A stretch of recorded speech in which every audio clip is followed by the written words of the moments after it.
درانه کتونکو السلام علیکم. زه محمد سلمان همدرد د حق غږ پښتو چینل خبري لنډیز کې ستاسو کوربه اوس تاسو پام را اړوم د مهمو خبرونو لنډیز ته.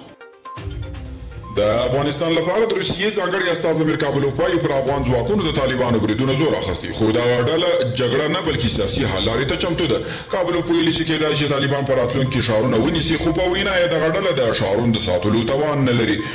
ذبیح الله شهزاد وایي د توکیو اولمپیکي لوبو کې 15 افغان لوبغاړي ګډون کوي. د جاپان په پلازمینه توکیو کې د اولمپیک لوبو د جمعې په ورځ د جولای په 23مه پیلېږي. افغانستان په دې اولمپیکي لوبو کې 15 لوبغاړي برخه اخلي. د امریکا او هند خارجه وزیران به د جولای په 28مه په نیوي ډیلي کې ملاقات سره وکړي. د هغو د بحث یوه مهمه موضوع به افغانستان وي. راپورونه وایي چې هند، امریکا او سیمه د طالبانو راتګ ته چمتووالی نیسي او د چین په مرکزي هینان ولایت کې د سختو سیلابونو له وجې د وژل شوو کسانو شمېر لږ تر لږه 3 تنو ته رسېدلی او شاوخوا 3 میلیونه کسان یې ځپلي دي.